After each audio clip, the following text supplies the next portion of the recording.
Welcome, everyone, and thank you for joining us today. My name is Gina Smarecki. I am the events manager here at Nuspire, and I'll be your live host for today's session. Today's webinar is one of our most attended topics each quarter as we look at Nuspire's threat findings from last quarter and share our analysis on the current trends in cybercrime. Today, we will be taking a look at the data from Q4 and also the full year of 2023. So we've got a lot of stuff to cover here today.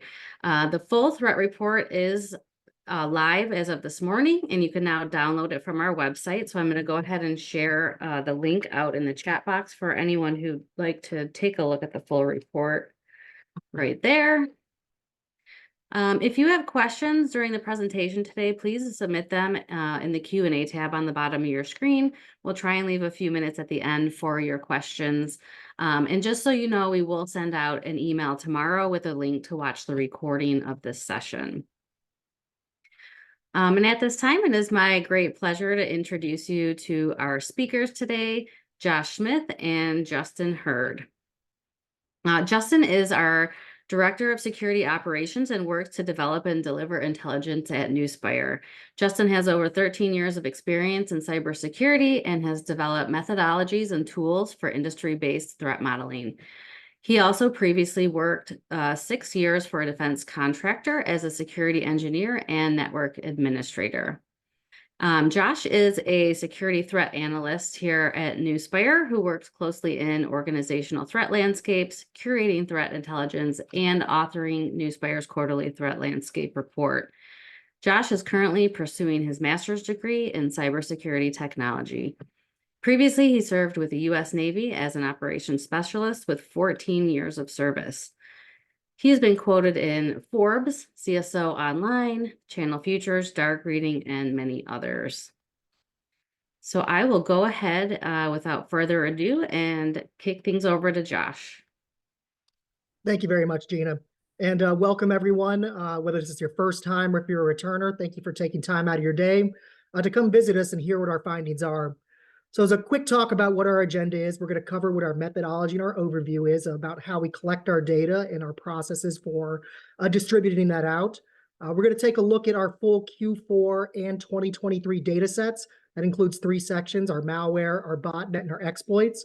At the end of each one of those sections, Justin will come along and provide some proactive detections and mitigation measures and things you can do within your organization to help prevent those sorts of things. And at the very, very end of it, we'll go ahead and wrap it up with the conclusions and recommendations. Go ahead and turn it over to Justin for the methodology and overview. Hello, thank you, Gina, for the introduction. Glad to see everybody here today. So just a quick overview of some of our methodologies for gathering and bringing this data together. So we're collecting the data through all the events that we collect from multiple industries, from healthcare to finance to manufacturing. So all the log collection that we have there. We also do some open source collection, use that data, process it, curate it, and bring it to you in this report today. So we can look at some of the trends and things that we're seeing developing and that have been developing over the year and over Q4.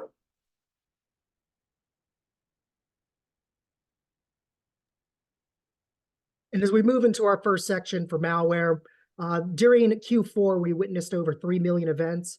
This was an 89% increase in activity when we compare that against Q3, and we witnessed over 1,500 unique variants. We look at the top 5 specifically for Q4. JavaScript variants continue to dominate, is what we're seeing is for initial loaders. Basically, these things that are being downloaded from websites or sent out in phishing campaigns. And one of the big reasons why we're still seeing the JavaScript variants is since Microsoft started blocking macros by default on a lot of their different documents, threat actors have really had to shift what their tactics are. And definitely by far, from our view, JavaScript variants are what's taken over. One thing we did see that jumped out this quarter, though, as well, was specifically some activity around an older 2018 vulnerability. This was a Microsoft Office remote code execution vulnerability. And it's been around for about 7 years now, but we started seeing an increase in activity around October We saw a little bit of a bump there, as you can see on the graph, and then it really started to trend towards the end of the quarter. This particular type of exploit uses a very maliciously designed file. And what they do is once they send that out, either via phishing campaigns with different types of lures and things like that to entice people to click them, such as tax documents, especially this time of the year, or really anything that kind of gives that urge of gloom and doom to get the user to interact with it. These files can also be hosted on malicious websites. And with the level of activity that started in December, if that continues to trend into Q1, we'll likely see it fall within the top 5 witnessed. So we shift over to take a look at ransomware gangs, specifically for Q4. Lockbit still remains the top witnessed operator. One of the things to take away from here is what we're quantifying here is the number of ransomware extortions that they published based on their websites.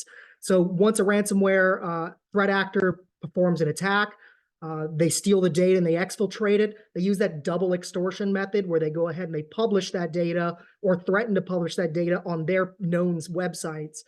So taking that number and quantifying it gives you an idea of the number of successful attacks that they had. With that too, to bring up is Black Basta ransomware operators. They surged really within Q4. They leapt all the way from 8th in Q3 to number 2. And so moving on to our next slide and really taking a look more at them specifically, they had a huge surge of publications during November. They're suspected to really kind of be an evolution of the old Ryuk and Conti ransomware and share a lot of the similar tactics, techniques, and procedures. They primarily target US-based organizations with a focus on finance, healthcare, and commercial sectors. They've been witnessed targeting Windows and Linux-based systems.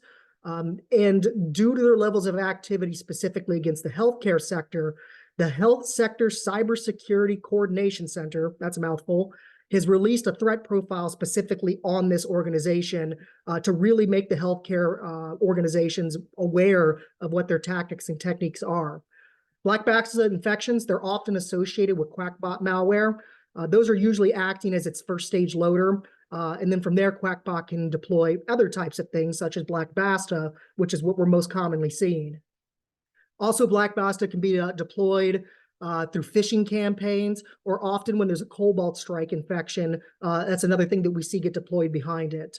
Once they're onto a network, one of the things that we're primarily seeing is they're exploiting different privilege escalation techniques to gain local and domain access. And they're exploiting things like the older Zero Logon, NoPack, and Print Nightmare.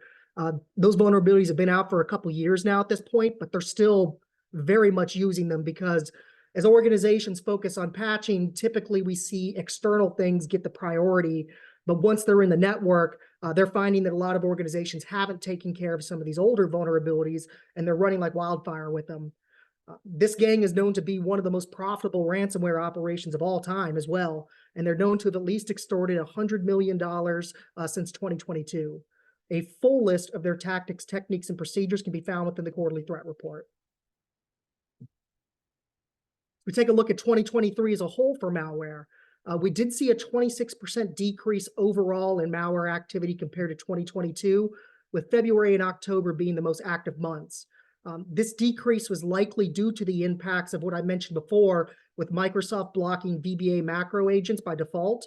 In fact, that happened right around the March-April timeframe, which is when we see that big decrease happening. It's likely at that point as threat actors are trying to retool and figure out what their new tactics are going to be and how they're going to move forward. And as previously mentioned, it looks like, at least for the moment, JavaScript seems to be the flavor. As we look at our top malware detections for 2023, as I said, again, JavaScript is dominating the space from what we see. It's because they're very easy to make. They can mass ship these to email boxes, and all they need is for someone to fall prey to it and click it to gain that very first initial access. So as we look at the entire year again for ransomware operators, Lockbit, as we mentioned before, for Q4, they dominated for the year, making almost double the amount of extortion publications compared to their peers. The most active month for them was August, and they primarily focused on, again, some older vulnerabilities such as proxy shell, Citrix bleed, and papercut. They do also use, as an initial access method, a lot of use of stolen credentials. So they'll take things from data leaks or from phishing pages, and then use those stolen credentials to gain that first level of access into a network. They are known to target really all the platforms between Windows, Linux, and Mac OS devices, and they'll likely continue to dominate the ransomware space unless they're disrupted by law enforcement action. And so another thing that we wanted to take a look at, and we found was pretty interesting, is we took all those ransomware extortions and the ones that were tagged or mentioned in industry vertical within the publications of these ransomware gangs. We graphed this data out to take a look and see what industries were most published by them. And so by far the education industry or organizations were dominated by a lot of these ransomware operators throughout the previous year. I can't say this is super surprising. Unfortunately, a lot of educational institutions historically struggled to secure adequate cybersecurity budgets. And so it probably indicates why there's such a high account compared to their other organizations. And I'll go ahead and turn all this back over to Justin to go through the mitigation and response. Thank you, Josh. Some really great information there on malware and ransomware. When we talk about mitigation and response, I think the first step to this is what we're doing today, right? Understanding the different tactics, techniques that are being used by these threat actors so we can put the right tools in place. Some of the low-hanging fruit as far as tooling goes, endpoint protection is really good at looking at not only the malware coming in, but the different techniques that Josh mentioned in order to laterally move, privilege escalation, things of that nature.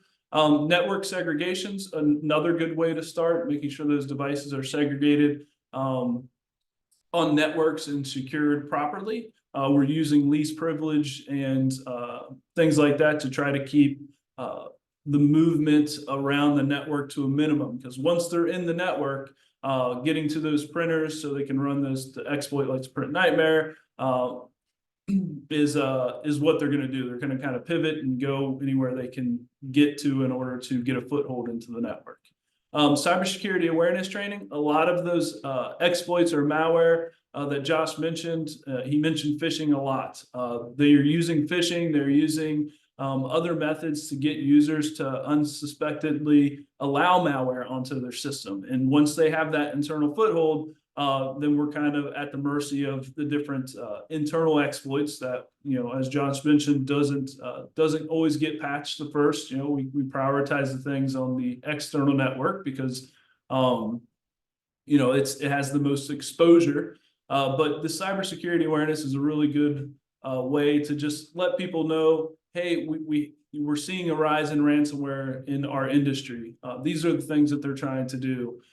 This is the repercussions if we fall prey to these. So make sure you're reporting that stuff. Those are just some quick tips for malware mitigation within inside of your network. And so I will turn it back over to Josh for botnet. As we take a look at our botnet activity for Q4, we witnessed over 2 million events. This was a slight decrease compared to Q3 of about 6% and change. We detected 35 unique botnets. As we look at our top 5 that are witnessed, Torpig Mebrute, which has been a repeat offender on our reports, their activity actually dropped by about 50% in Q4. And as I said, they're usually one of our most active ones. With that, Torrent Locker botnet was really picked up in activity. Their activity quadrupled. And so between the drop and then the increase in Torrent Locker, that balanced out to about that 7%. And so speaking of Torrent Locker, as I mentioned, their activity quadrupled in Q4 compared to what we typically see. Their most active months were roughly November to the beginning of December. And they are primarily distributed through phishing campaigns. So again, big knock on phishing. And they can be used to distribute ransomware at that point or info stealer malware, but typically primarily focus on deploying ransomware. Another botnet that came up this particular quarter that we really haven't seen for a long time is called MumbleHard. It's an older botnet. It was originally discovered back in 2015, and it primarily targets Linux systems. It's been dormant for quite a bit of time, or at least not made enough noise to really want to shine a spotlight on it or to get our attention per se. But that activity really started to pick up just in the very beginning of December and has trended all the way into the end of the year. This one acts as a spam botnet primarily. As it's looking for these Linux devices to get onto, what it wants to do is it kind of wants to hide within the space and just distribute spam and phishing emails. So they want to basically take a hold of that architecture and develop it and be able to use it maliciously. They send things out at random intervals. They try to keep the amount of information that they're sending out low. They want to fly under the radar, but still be able to use someone else's infrastructure to perform these malicious deeds. Historically, one of the things that it's also looking for to abuse are vulnerable WordPress sites. So if any of your websites are out there on that, make sure all your plugins are taken care of and things like that, because there are groups out there looking to abuse them. We look at the full year for botnet. Compared to 2022, we did see a 25% increase in botnet activity. The most active months were July and October, and that was primarily driven by Torpig campaigns throughout the year. And while there were notable upticks in net support, Torrent Locker, and MumbleHard, Torpig still remained the most dominant, capturing over 55% of all the witness botnet detections for 2023. So Torpig is still very much active, even with their big decrease. And I would be super surprised if we didn't see them come back and make a lot of noise again in Q1. I'll turn this back over to Justin. Excellent. Thank you, Josh. Botnet mitigation response. You'll start to see that, a lot of the mitigation response for these things that we're talking about today, vulnerabilities, exploits, malware, botnet, there's going to be a lot of crossover. So, making sure you have good firewall configuration, making sure you're segregating the network, access control, user awareness, antivirus, EDR, all those things are just great layers to protection when it comes to a lot of these attacks. Botnet in general is just a method inside of these attacks, and usually a method for propagating malware across the network to do things like DDoS, phishing campaigns that can deliver some of the malware that we talked about that ultimately leads to ransomware or some other business impacting situation. And so there's a few things we can do in addition to what we're already doing for the malware. Leveraging threat intelligence is a really good way.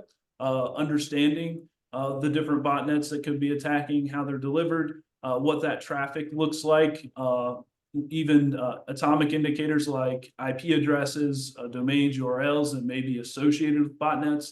A lot of times botnets used for communicating back and forth to the bot operator. And so we can pick up on some of that traffic with some of our detection techniques within SIM solutions and things of that nature, which is another big one, is collecting the log data so you can look and find this information. Next generation antivirus, a lot of firewalls today have this built in that can help kind of detect signatures that these botnets leave, traffic patterns that they have, IPs that they're reaching out to. So that's another way to mitigate some of these attacks. And then threat hunting. So not everything is someone kicking the door down. And it's very hard to detect with general detections. It's hard to create alerts for specific IPs that change over time because they're very malleable within the threat actor's arsenal. So threat hunting, understanding what normal behavior is, and looking for things that can lead you to find botnets and malware and other things going into your network proactively without regular standard detections. Now we'll turn this back over to Josh for exploits. And so as we take a look at our exploit section, we saw over 178 million events in Q4. This was a 132% increase compared to Q3. And a lot of that activity was driven by just massive amounts of SSH and SMB brute forcing campaigns. So it's another good point of too, just making sure that you're aware of what you have exposed. And if you have something like SSH exposed, should you have it exposed? And if not, you want to go ahead and disable that so you don't have someone just kicking in the door constantly trying to brute force their way in on it. When we peel back the noise from brute forcing and take a look at the different exploits that we witnessed, one of the big things that we saw this quarter was web server password file access. And that actually overtook Apache Log4j this quarter for our top spot. Apache Log4j has historically been one of our top exploit attempts that we've seen. So we really did see a lot more noise with that this particular quarter. So web server password file access, this attack focuses on Linux servers specifically. We saw a 41% increase in activity compared to Q3, and it's an information disclosure exploit. So what that basically means is a threat actor takes a specially crafted HTTP request and they send that over to a server hoping to abuse a misconfiguration. If they're successful, what that can do for them is it gives them access to things like the local users files, password hash lists, and the host file of the server. And then from there, they can use that information to further launch their attacks. One thing that I really like to highlight each quarter, because I believe they're super important, especially due to just the pure market share of what Microsoft products have, is the Microsoft Patch Tuesdays. During Q4, there were 7 new announced 0 days, 5 of them being rated high as far as criticality. And threat actors are usually very quick to pounce on these types of vulnerabilities, hoping to beat the administrators that are slower to patch than they are to attack. Patch Tuesday is scheduled. It comes out the second Tuesday of every month at 1 p.m. Eastern time. And your organization, I would certainly suspect it uses some form of Windows products. So you should be expecting these patches to come in. You should have them scheduled out and ready to go, ready to review what kind of criticality was released within the previous one, and plan to prioritize and patch these as soon as possible. These are some of the things that threat actors are looking at, even on these older 2018 vulnerabilities we've spoke about. These things were patched during Patch Tuesdays. So why are threat actors still targeting these old vulnerabilities? Because they work. If they didn't, they would move on to something else. They are opportunistic and will continue to only go as high as the bar makes them go. So plan for these. This is a very easy way to help mitigate some risk within your organization by looking at the Patch Tuesdays, being ready for those, and preparing your organizations to apply them. So we look at exploits for the entire year. Compared to 2022, we did see a 186% increase in exploit activity. And again, the majority of this was driven by massive brute forcing campaigns. But generally speaking, we did see an increase on almost all of the different exploits that we track throughout the year. And so when we look at the top 5, and again, we look beyond the brute forcing activity, as I mentioned before, Apache Log4j consistently is usually one of our top offenders, if you will, within the exploit section. It represented about 25% of all the exploit attempts for the year. And again, this is an older exploit that was announced back originally in 2021, but it's still being actively targeted. Even as far as December of 2023, reports had come out that the North Korean-backed Lazarus Group, they were targeting this vulnerability, and they were deploying 9rat, which is a remote access Trojan. That remote access Trojan, once deployed, it can receive commands from the controllers. It can steal sensitive information such as credentials, things that are saved in your browser, files that are on the desktop or the machine itself. And then it can also be used to deploy additional malware or ransomware. This recent campaign by Lazarus Group was focused on the manufacturing, agriculture, and physical security industries. And again, talking about, well, why would they use an older exploit? Reports have come out and indicate that still 3% of all exposed applications that are using Log4j are vulnerable. It's just a buffet for these threat actors to still attack. It's very easy to get into an open source tool, something like Shodan, and scan and look for CVEs even specifically. and get a list of just targets to be able to reach out to and begin to attack them, or at least attempt to attack them. And they've only got to be successful once to be able to get in there and launch a ransomware campaign and to make one of these huge payouts. I'll pass it back over to you, Justin.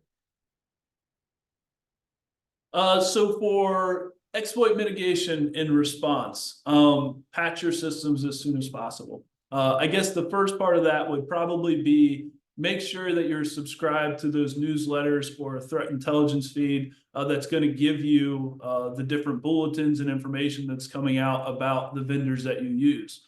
Josh mentioned Patch Tuesday. All other vendors have some sort of newsletter that goes out that talks about exploits, or a site, or an RSS feed where you can get that information. That is, being aware of those different exploits coming out is kind of the first step there. And then you want to have a plan in place to be able to patch those, a testing system to get them into production as fast as possible. Using a firewall with an IPS/IDS sensor can help pick up on some of the attack patterns used by these exploits. We saw a lot of web server exploits there that Josh had shown. So making sure that you only have ports open that you need on those web servers, and that you're monitoring those connections through a firewall or other monitoring system, web application firewall, things of that nature. Monitoring security news and vendor bulletins we already touched on, and that's just being aware of the information that the vendors are providing and reacting to it as quick as possible. And then the last one here, we touched on a little bit as well, is disable those unused services. If you're not using anything on those ports, make sure you're configuring those firewalls to allow the least amount of access needed to allow the application to work properly.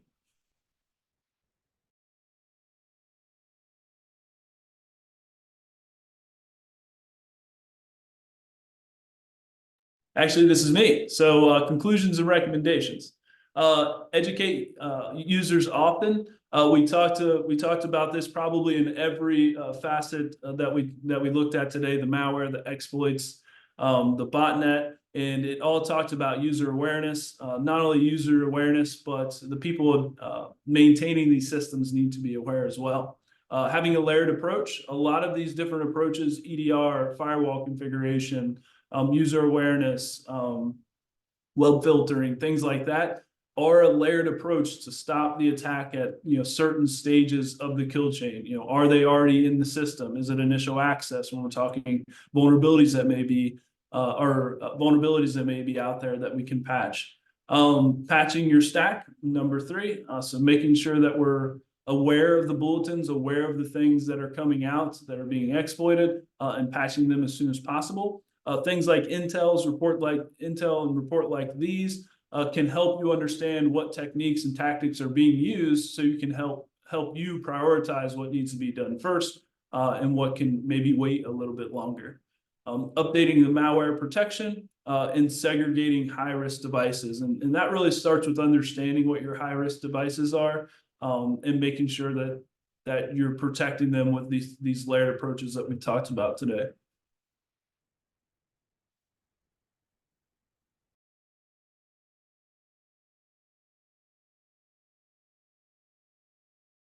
All right. Thank you both for sharing those highlights. Josh, you shared a lot of data and some scary information and things to watch out for. And Justin, a lot of really good advice and things that companies and enterprises should be doing. If anyone has any questions, please type them into the Q&A tab. We would love to address those. At this time, I would like to quickly mention our next webinar will be on Leap Day, so February 29th. We're going to be breaking down the buzzwords and checkbox mentality often associated with managed detection and response. So that will be a really good one, and I'm going to share the link in the chat box in case anyone here is interested in that one.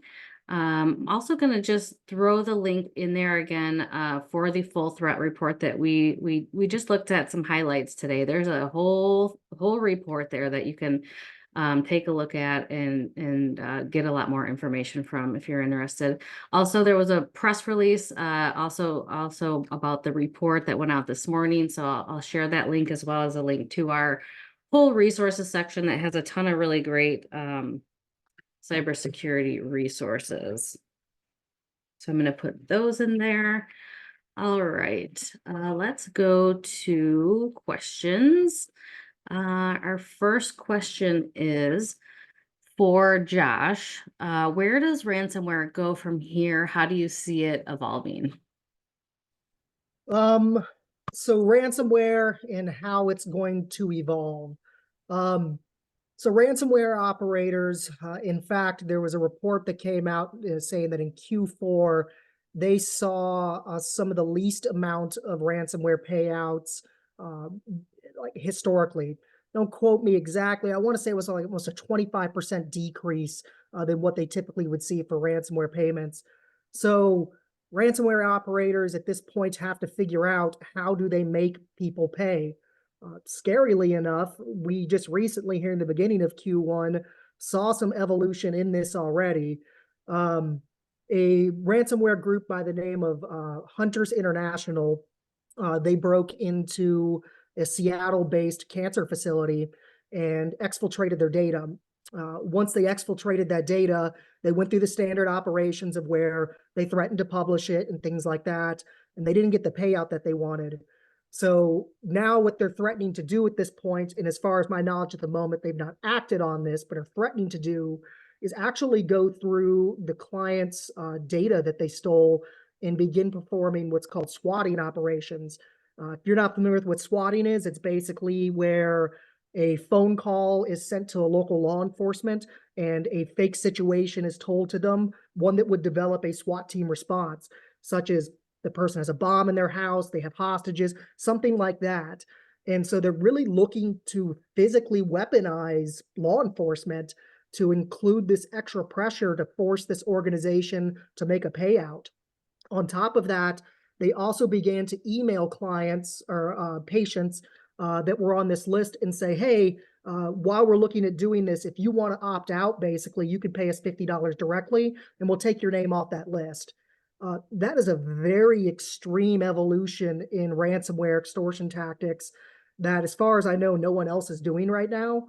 But I fear that if they're successful, other ransomware operators may look at that, and that's an extreme development. So I fear where we could go from there, but that's the direction we're heading. Is they're hungry for money, and that's what they care about purely. And frankly, they don't care what they have to do to get it. Once the extortion method runs out, they're finding new, worse ways to apply that pressure. Any comments on your end, Justin?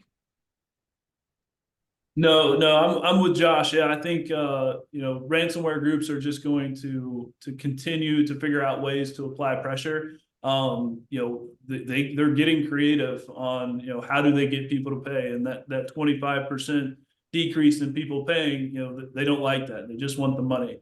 So when it comes to exploiting people, they don't mind. And so, the sky's the limit as to what they're willing to do in order to get a payout. And I think this is just the very beginnings we're seeing of, hey, if they're not going to, pay out because I have a bunch of, data, maybe I can put some pressure on their clients and then individually collect my payout on those clients. And so, us as just regular, citizens or people who are using those services are now being more affected by these data leaks, where before it was kind of like, yeah, I was in this data leak. I got a notification I was in this data leak. Well, now they're sending, SWAT teams to my house and reaching out to me directly and asking for money. So it's going to put a lot of pressure on the organizations that are losing that data from their customers and clients that are with them. So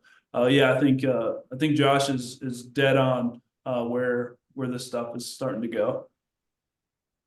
That is some crazy stuff there. I think everyone can relate to that to some degree, as far as being in some sort of data leak, and then what happens after that. Well, You hope that's not what happens, but it possibly could, right? All right. Question number 2 we have here for Justin. So our business is small and we don't have a large budget for security. What are some of the best options we have to improve our cybersecurity? Oh, that's an excellent question. You know, in my opinion, you don't need a large budget to have good security, especially if you're a smaller business.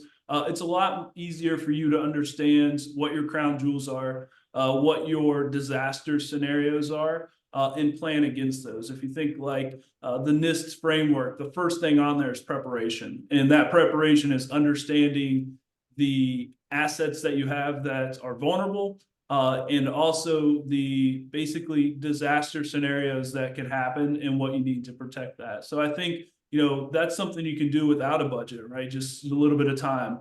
Spend some time understanding your network, understanding your risk, and you know, create a plan to be able to respond to those different catastrophic events for your particular business. There are some, you know, things out there. EDR is really good. Everybody should have a firewall. There's a lot of stuff built into those that just help you inherently. It doesn't require you to do much other than, you know, be aware that it's there. Potentially create yourself some reports to send, you know, on Monday to take a look at. Those are some simple things to start with. And you know, one of the things that we keep mentioning in this webinar, probably 2 of the things. One is user awareness, make sure people are aware, and then the second is patch your applications. So understanding what those things are and making sure they're patched as fast as possible will make you less susceptible or harder to attack. And as Josh mentioned a couple of times today, is that the attackers are opportunistic. And so if you're creating a struggle for them to be able to get done what they want to get done, they're just going to move on to the next guy that didn't take the precautions that you did. So that's some advice I have with the small budget: is start with planning, start with understanding, and move on from there with, you know, some simple tools to get you started with some visibility on your network.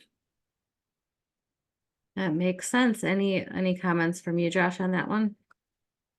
Yeah, it's only going to mirror what Justin said ultimately, but EDR, if I could put that in every organization in the world, I sure would. That endpoint visibility is so important when it comes to being able to threat hunt, block, things like that. But you know, not every organization out there can afford things like that. Or, you know, we talked about the education folks earlier who really don't get a great budget for it. So the things that you can do that don't cost really anything is patching, the user awareness training. Those are all, you know, procedures and policies that we can implement within our organizations that are very impactful. The majority of breaches begin either through an exposed, you know, assets vulnerability or through a phishing email.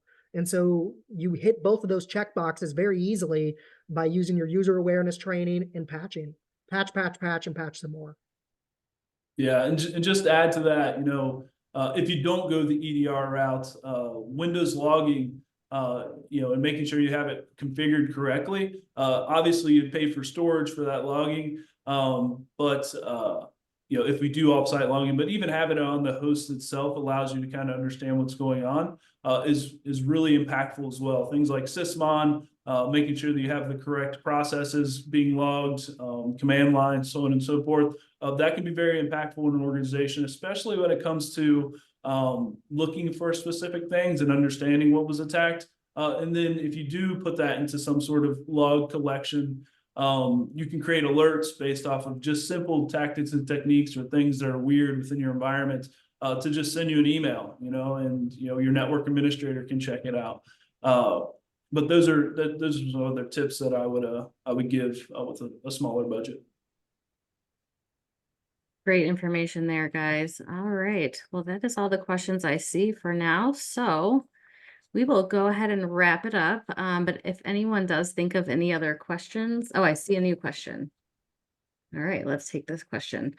Moses asked, how do we ensure that our detection capabilities are aligned with these evolving threats?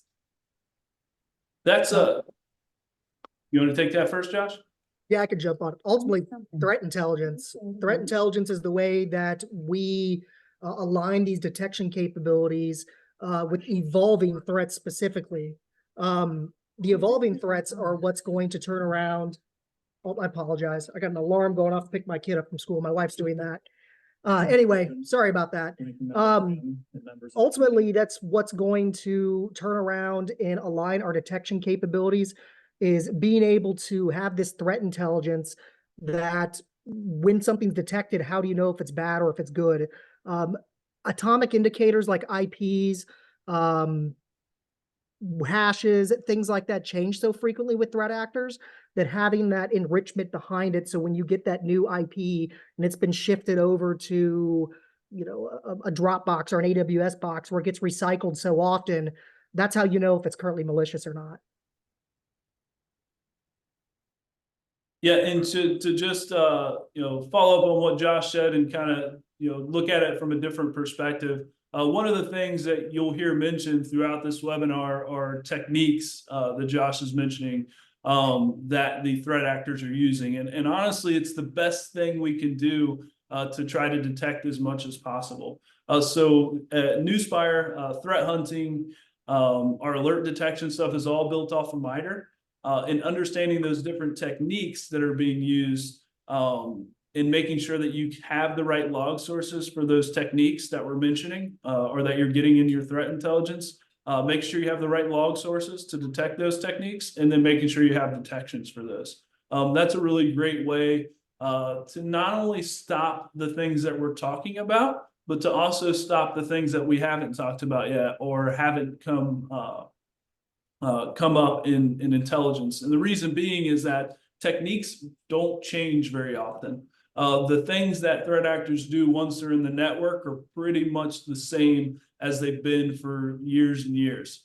Every once in a while we'll get a new technique that's introduced, and we'll have to have another log source or some new detection built around it. But for the most part, making sure that those primary techniques that that threat actors use are covered from a log source perspective and from an alerting perspective will give you some very good alerting to just make sure that you have the right capabilities and that you're protected against at least some pieces of the evolving threats that we have.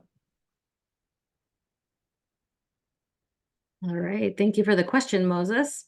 So I don't see any more at this point. I guess we will wrap up today. But if you do think of any other questions, please email us at webinars@nuspire.com or contact us through our website at nuspire.com. We'd be happy to direct your question to the correct party here at Nuspire. Also, upon exiting the webinar, there is a short survey that will pop up. We'd certainly appreciate any feedback you have for us today. With that said, any closing thoughts, Justin and Josh? No, just thank you again, everyone, so much for whether you're returning or if you're a first-time person here. Thank you, and we really hope to see you at the next one.